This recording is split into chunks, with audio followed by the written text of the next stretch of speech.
Stop scrolling for a second.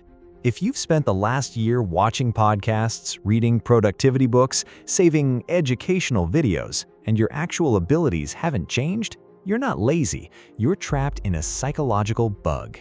It's called the illusion of competence. Your brain mistakes recognition for skill. You hear an idea, you understand the explanation, your brain quietly checks a box. Got it. But nothing rewires, nothing upgrades. You feel smarter while staying exactly the same. And if you keep learning like this, something brutal happens.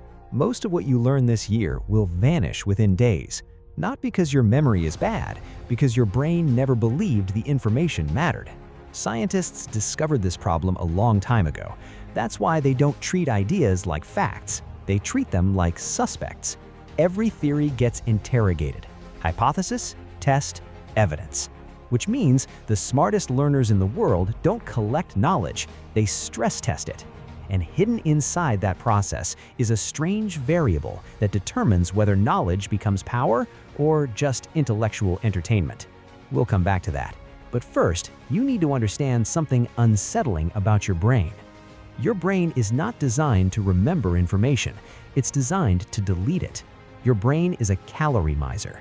Thinking burns energy, so evolution built a brutal filter. If something feels smooth, predictable, easy to understand, your brain says, nothing new here, delete. But when reality breaks your expectations, that's a system error. Imagine building an IKEA cabinet.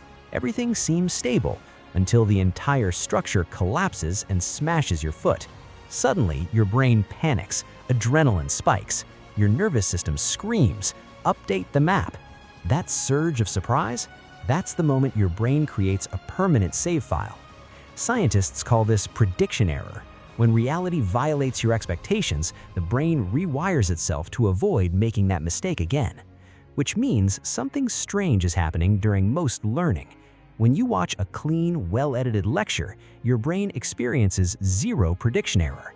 Everything flows, everything makes sense. And because it makes sense, your brain assumes it already knew it, so it quietly deletes the data. But here's where things get dangerous. Most people run away from the exact signal that creates learning. They run toward comfort, smooth explanations, clear summaries, effortless understanding. And by doing that, they avoid triggering the variable we mentioned earlier, the one that converts effort into intelligence. If your learning feels perfectly smooth, something important is missing. But before we reveal what that variable is, we need to talk about a trap almost everyone falls into. The moment people hear about scientific learning, they go full NASA mode. Tracking apps, productivity dashboards, color-coded metrics. Suddenly, their life looks like a mission control center. But nothing actually improves because they're measuring the wrong thing. Time studied, pages read, hours worked. These feel scientific, but they're vanity metrics. Pages per hour is just productivity cosplay. You aren't a factory producing knowledge units, you're a laboratory running experiments.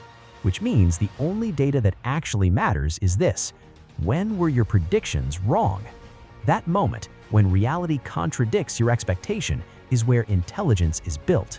And that brings us back to the missing variable, the force that determines whether learning sticks or disappears. It's called cognitive friction.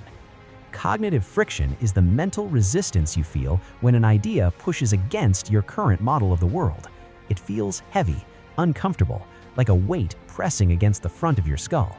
Most people interpret that feeling as confusion, something to escape. But that pressure is exactly where the rewiring happens. No friction, no update, no learning. Which means the goal of learning isn't comfort, it's controlled struggle. And the best way to create that struggle is through experiments. Not massive life changes, tiny tests, one variable at a time. Morning learning versus night learning, music versus silence, handwritten notes versus typing. Run the test for a few days, observe what happens. Now, something subtle begins to shift. Your brain stops treating knowledge like school. It starts treating it like a game. A game where every habit is a hypothesis, every action is a test, every outcome is feedback.